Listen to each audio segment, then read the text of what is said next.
먼저 국민 여러분께 호소드립니다. 영웅을 찾아주십시오. 한 소방관이 실종된 지 일주일이 넘었습니다. 3년 전 이태원 참사 현장에서 국민의 생명을 지키신 분입니다. 참사 현장에서 얻은 깊은 상처와 고통을 안고 집을 나선 뒤 아직 가족의 품으로 돌아오지 못하고 있습니다. 작은 제보 하나, 주변의 작은 관심이 그분을 살리고 가족에게 돌려보낼 수 있습니다. 지금 경찰과 소방당국이 최선을 다해 찾고 있습니다. 국민 모두의 연대와 마음이 필요합니다. 부디 주변을 살펴주시고 기억해 주시고 제보해 주십시오. 국민의 생명을 지키다 상처 입으시는 우리의 영웅을 이제는 우리가 지켜야 합니다. 제2의 김영석이 등장하지 못하도록 법적 장치를 마련하겠습니다. 작년 12월 이정문 의원 등 민주당 국회의원 13분이 독립기념관법 개정안을 발의한 바 있습니다. 관장이 정관을 위배하거나 기관 운영을 저해할 경우 국가보훈부 장관이 대통령에게 즉시 해임을 요청할 수 있는 권한을 신설하는 내용입니다. 국가보훈부도 법안 취지에 동의하고 있습니다. 민주당은 역사적 소명과 책임감을 가지고 독립기념관법 개정에 당력을 집중하겠습니다. 매국노의 쉼터로 전락한 독립기념관을 순국 선열의 희생과 독립정신을 지키는 정상적인 기관으로 다시 세우겠습니다. 윤석열의 알박기를 제거해서 공공기관을 정상화하겠습니다. 윤석열과 김건희는 임기 내내 주요 공공기관을 김영석과 같은 낙하산 인사로 점령했습니다. 계엄 선포 이후 심지어 대통령직 파면 이후에도 낙하산 알박기는 멈추지 않았습니다. 계엄 선포 이후 임명된 공공기관장만 45명입니다. 그중 23명은 파면 이후에 임명되었습니다. 상임이사 등을 포함하면 그 규모는 훨씬 더 커집니다. 양심불량이자 세금 도둑입니다. 정부의 국정 철학과 기조에 맞지 않으면 내란의 완전한 종식이라는 시대 정신에도 부합되지 않을 것입니다. 대부분 김영석처럼 자질과 능력뿐만 아니라 국가관도 제대로 검증되지 않았습니다. 자리만 꿰차고 있는 무능하고 불공정 인사들은 국정의 발목을 잡고 국민의 삶을 해치게 됩니다. 민주당은 알박기를 원천봉쇄하겠습니다. 지난 7월 정일영 의원이 대표 발의한 공공기관 운영법 개정안을 이번 정기국회에 통과시키겠습니다. 핵심은 대통령 임기와 공공기관장의 임기를 일치시켜 책임성과 투명성을 강화하는 것입니다. 법안 검토 과정에서 필요하면 내용을 보다 명확하고 확실하게 보완하는 입법도 함께 추진하겠습니다. 민주당은 공공기관이 국민을 위해 일하고 국민의 신뢰 속에 운영되도록 제도를 바로 세우겠습니다. 한덕수가 오늘 피의자 신분으로 특검에 소환됩니다. 그는 윤석열의 계엄 선포를 정당화하기 위해 허위 선포문을 작성하고 서명한 혐의를 받고 있습니다. 관련 문서를 은폐, 폐기한 정황도 드러났습니다. 그럼에도 국회와 헌법재판소에서는 마치 자신이 계엄과 무관한 듯 거짓된 태도로 일관했습니다. 대통령 권한대행 시절에는 국회가 통과시킨 민생개혁법안에 거부권을 행사하며 국민의 뜻을 외면했습니다. 더 나아가 대선 후보 교체를 시도하며 대권까지 넘봤습니다. 이제야 모든 퍼즐이 맞춰지고 있습니다.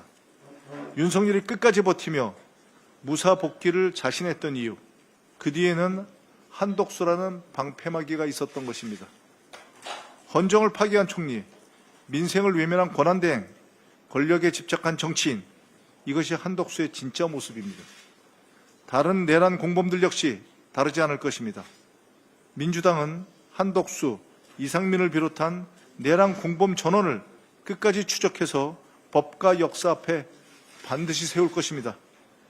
수백 개의 신고센터를 설치하고 수백 개의 법을 고쳐서라도 완전한 내란 종식을 반드시 이뤄내겠습니다. 이상입니다.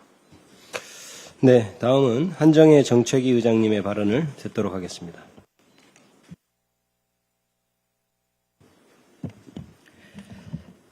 네, 지난주 국정기획위원회가 국민주권정부의 5개년 청사진을 공개했습니다.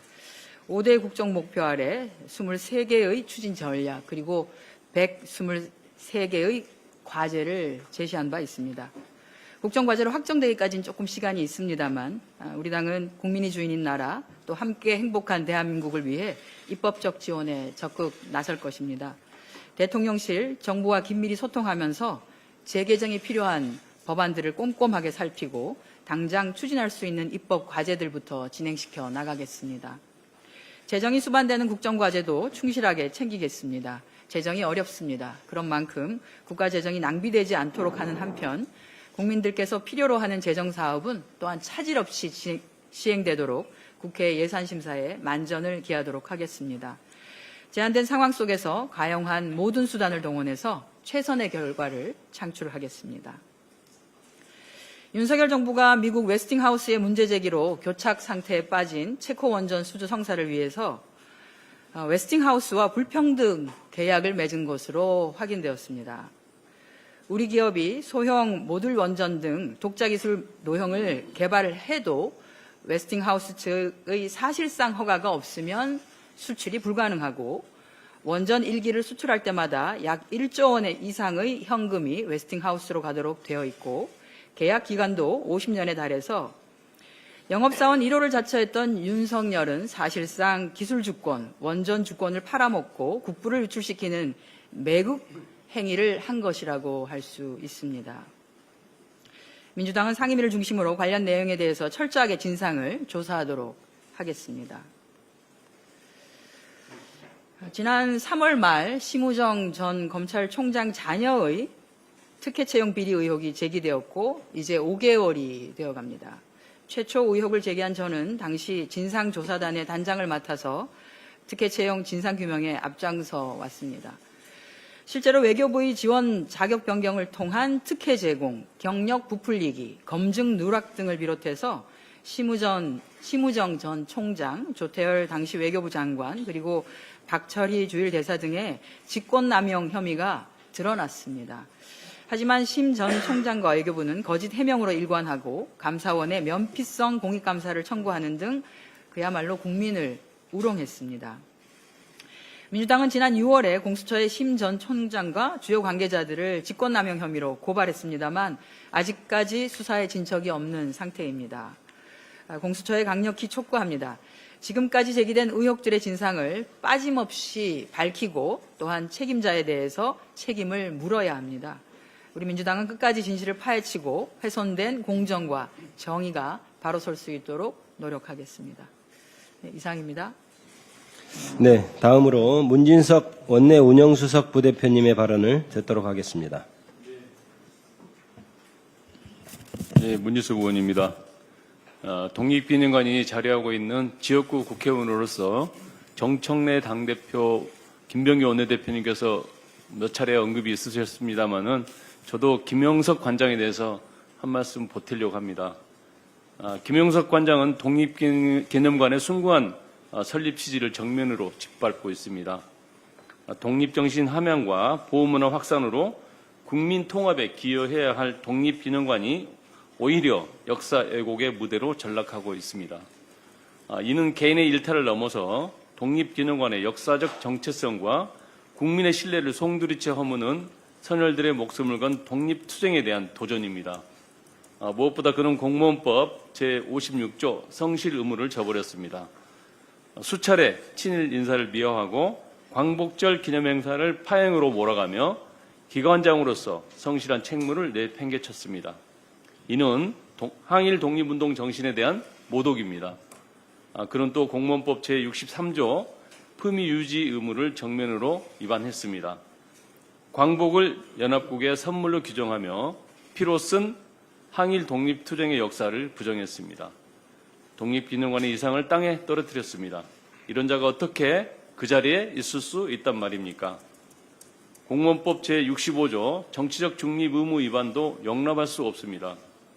역사 왜곡에 맞서야 할 기관장이 오히려 편향된 뉴라이트 역사관을 앞세워 논란의 진원지가 되었습니다.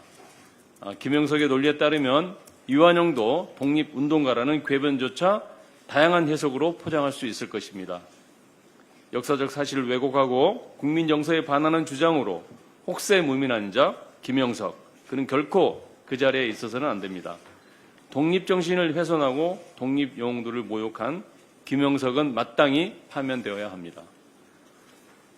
지난 8월 1일 국정기획위원회는 건설업과 제조업, 공공기관의 원하청 통합 안전보건관리체계 구축 의무와 산재 예방 조치를 소홀히 한 사업주 처벌을 강화하고 작업 중지권 요건 완화, 산재 선보장제도 도입 등을 정부에 건의했습니다. 고용노동부 노동안전 1차관 신설을 제안한 것도 산재 사망을 반드시 근절해야 한다는 시대적 과제를 담은 고심의 결과입니다. 윤석열 정부는 기업의 자율규제를 명분으로 규제를 완화했는데 규제를 안 하는 데 치중하고 산재 카르텔 운운하며 부정수급 문제에만 강조해왔습니다. 그 결과 산재 사망은 줄지 않고 산재 노동자들의 고통은 더욱 커졌습니다. 특히 산업재해 중 건설사고가 절반 이상을 차지하고 있습니다. 업계는 건설경기 침체를 이유로 난색을 표하고 건설산업기본법, 산업안전보건법, 중대재해처벌법의 중복처벌을 지적하며 원하청 통합안전보건관리체계 구축에 소극적 태도를 보이고 있습니다. 그러나 일터의 안전 문제를 더 이상 뒷전으로 미룰 수는 없습니다.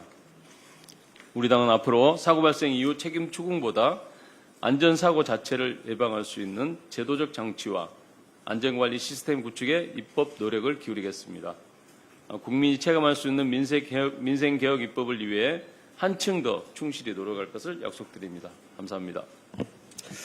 네, 다음으로 허영 원내 정책수석 부대표님의 발언을 듣도록 하겠습니다.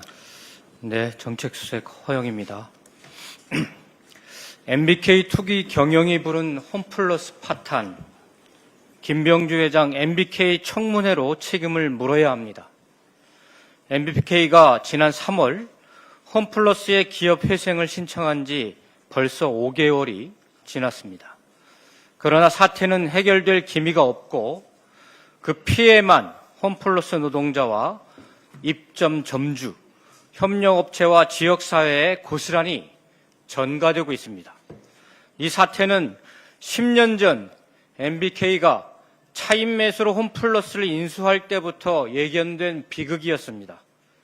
MBK는 기업 체질을 개선하고 미래를 준비해야 할 책임은 외면한 채 단기 이익만 추구하며 알짜 자산을 팔아치우고 10,000명이 넘는 노동자를 해고했습니다. 최근에는 무려 15개 점포의 폐점을 발표해서 노동자와 입점 업주들의 생존권을 벼랑 끝으로 내몰고 있습니다. 이는 사실상 먹튀 선포입니다. 현장에서는 이미 고금리 대출 부담과 거래대금 미지급 피해가 속출하고 있습니다. 대형마트 하나가 문을 닫는 것은 단순히 편의시설이 없어지는 것이 아닙니다. 지역의 일자리가 송두리째 사라지고 수만 명의 삶이 무너지는 심각한 재앙입니다. 그럼에도 국회 차원의 진상규명은 여전히 미흡합니다. 이제라도 김병주 MBK 회장을 청문회에 세워서 무책임한 경영과 투기적 행태의 전모를 낱낱이 밝혀야 합니다. 피해자 보호 대책은 물론 투기 자본의 횡포가 반복되는 현실을 국회가 바로잡아야 합니다. 여야의 문제가 아닙니다. 정쟁의 문제도 아닙니다. 국민 생활은 물론 지역 경제와 직결된 문제를 해결하는 길입니다. 국민의힘의 적극적인 협조를 기대하고 촉구합니다. 감사합니다. 네, 다음으로 박상혁 원내 소통수석 부대표님의 발언을 듣도록 하겠습니다. 예, 박상혁 의원입니다. 조금 전에 우리 한정혜 정책위 의장님이 말씀 주신 것처럼 윤석열 정부가 정권의 안위를 위해 체코 원자력 발전소의 수주를 두고 미국 원전 기업인 웨스팅하우스와 불공정 계약을 한 것이 밝혀졌습니다. 지금 이 시간에 저희 더불어민주당 산업 중기 벤처위원들이 함께 기자회견을 소통관에서 하고 있습니다. 구체적인 내용 하나하나를 이 자리에서 말씀드리지는 않겠습니다만 이 협정의 계약이 50년간 유지된다는 것이 큰 문제입니다. 50년간 원전 기술 주권을 빼앗긴 상태로 일감과 글로벌 시장에서의 산업 경쟁력을 대한민국은 모두 잃게 될 위기에 처해 있는 것입니다. 이런 불공정한 협정을 맺은 근본적인 배경은 자신의 지지율이 하락한 데서 이를 반등시키고자 한 것에 출발했습니다. 이렇게 자신의 안위를 위해 국익을 포기하는 것이 바로 매국노가 아니면 무엇이겠습니까? 이미 윤석열은 자신의 이익을 위해 수없이 매국적 행태를 했지만 체코 원전 수주의 경우 국민 모두가 기뻐하며 지지율이 잠시나마 상승했던 그러한 사건이기에 더욱 저는 충격적이라고 생각합니다. 국위까지 팔아먹으며 정권을 유지하고자 했던 내란숙의 윤석열을 우리 국민들과 역사는 결코 용서하지 않을 것입니다. 감사원과 검찰 등 사정당국에서도 이 문제와 관련돼서는 발본색원에서 이 원인이 무엇인지 그 책임자가 누구까지인지 명백히 밝혀내야 될 것이라고 생각합니다. 한 가지만 더 언급드리겠습니다. 특검의 압수수색에 대해서 제1야당인 국민의힘의 대응이 정말 민망할 지경입니다. 특검 사무실 앞에서 오로지 당원들에게 호소하기 위한 보여주기식 농성과 의총을 국민의힘은 이어가고 있습니다. 그런데 떳떳하다면 문을 열고 정당한 법 집행에 응하라 이렇게 외쳤던 기억이 있습니다. 지난 2022년 더불어민주당 당사에 대한 검찰의 압수수색 시도에 대해 당시 국민의힘 정진석 비대위원장이 한 이야기입니다. 그때 그렇게 큰 소리 쳤던 국민의힘은 지금 어디 있습니까? 이것이야말로 내로남불의 전형입니다.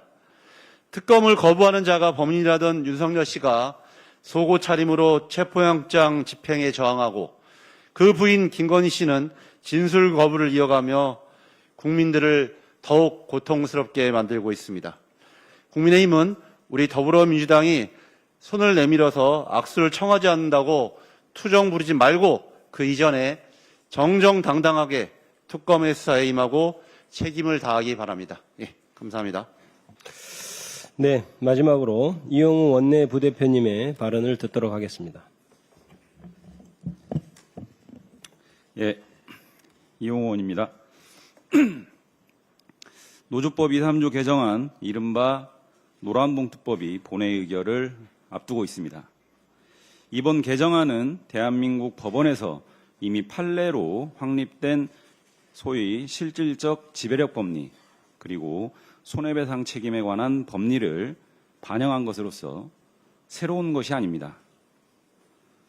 논의 과정에서 노동계가 요구했던 근로자 정의 개정은 반영되지 않았고 재계가 가장 중요하게 요구했던 손해배상 책임의 개별화 조항은 삭제되었습니다.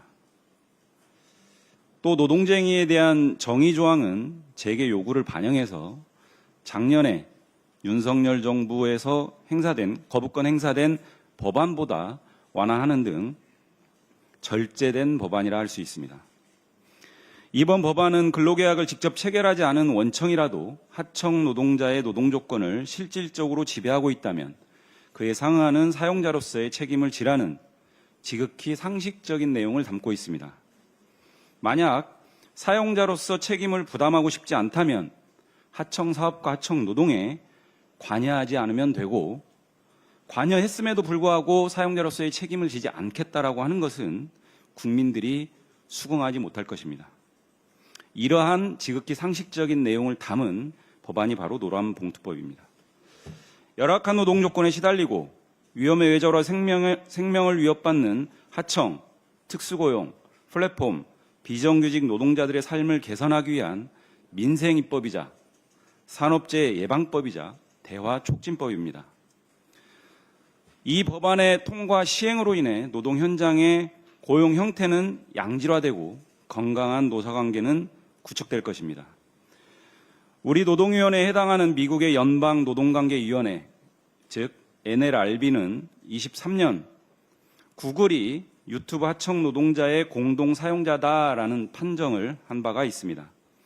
노란봉투법은 미국의 소위 공동 사용자 법리와 그 취지를 같이 하며 미국의 기업인들에게는 이미 익숙한 내용입니다.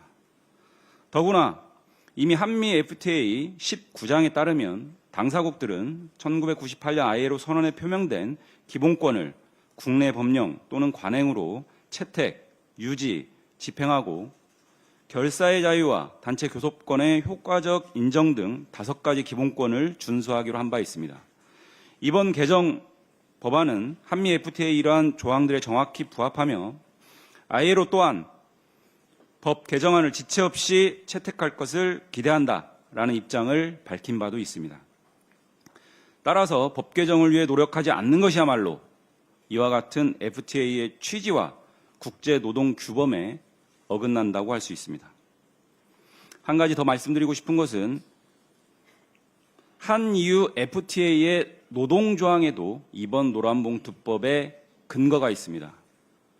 한EU FTA 노동조항에는 이번 노란봉투법의 내용과 동일한 방식으로 개정을 촉구하는 그런 취지를 담고 있습니다. 이처럼 자유무역 협정의 다양한 내용 속에 노란봉투법의 근거도 존재하고 또 이런 것들이 오히려 이루어지지 않았을 때 무역 분쟁이 야기될 수도 있다라고 하는 점도 지적하고 싶습니다. 아마도 기억하시겠지만 몇 년 전 EU 집행위원회가 소위 ILO의 기본 협약인 87호, 98호 협약 비준을 강력하게 촉구한 바가 있습니다. 마찬가지 맥락입니다. 동등한 조건에서 경쟁이 이루어졌을 때 자유무역이 가능하다라는 취지에서 EU 집행위원회가 이례적으로 ILO의 87호, 98호 협약 비준을 촉구했고 문재인 정부에서 비준을 한 바가 있습니다. 이러한 ILO의 87호, 98호 협약과 같은 국제 노동 기준이 바로 이번 노란봉투법의 내용과 맥락을 같이 하고 있습니다. 대한민국에서 기업 활동을 하는 그 기업이 국내 기업이든 외국 기업이든 국제 노동 기준과 헌법상 기본권 테두리 내에서 경영활동, 기업활동을 할 때만 비로소 지속 가능한 경영이 가능하다. 이렇게 말씀드리고 싶습니다. 한 가지 더 말씀드리겠습니다. 내란 우두머리 윤석열에 대한 재판이 점입 가경입니다. 석방이라는 특혜를 베풀었던 지기현 재판부가 어제 윤석열의 5번째 궐석 재판을 진행했습니다. 형사 피고인의 출석은 형사소송법의 대원칙입니다. 그럼에도 지기현 재판부는 윤석열을 강제 구인해서 법정에 세워야 한다는 내란 특검의 요청마저 철저히 묵살한 채 재판을 진행했습니다. 이러한 노골적인 봐주기를 공정한 사법권 행사로 보는 국민은 없을 것입니다. 이뿐만이 아닙니다. 지난 5월 대법원은 지기현 판사의 룸살롱 의혹에 대해 윤리감사관실을 통해 의혹을 확인하겠다고 밝혔지만 3달이 지난 현재까지 아무런 소식이 없습니다. 당장 직무에서 배제되어야 할 자가 사법부의 제19 감사기로 어제도 재판정에서 내란수의 윤석열의 궐석 재판을 진행한 것입니다. 번갯불에 콩 구워 먹듯 대법원 전원합의체 판결을 선고했던 법원이 자기 식구 비리 의혹에 대해서는 고구마처럼 대응하고 있습니다. 근본적인 사법개혁이 필요한 시점입니다. 민주당은 사법권 또한 국민으로부터 나온다는 헌법 정신을 실현하겠습니다. 폐쇄적인 법관제도 개선과 하급심 판결 공개를 통해 공정하지 않은 재판 진행과 판결이 없도록 하겠습니다. 나아가 대법관을 증원하고 대법관 추천 방식을 개혁해 사법부 내의 권력 구조를 바꾸고 국민의 사법부로 거듭나도록 하겠습니다. 이상입니다. 네, 이상으로 제48차 원내대책회의 공개 과정을 마치겠습니다.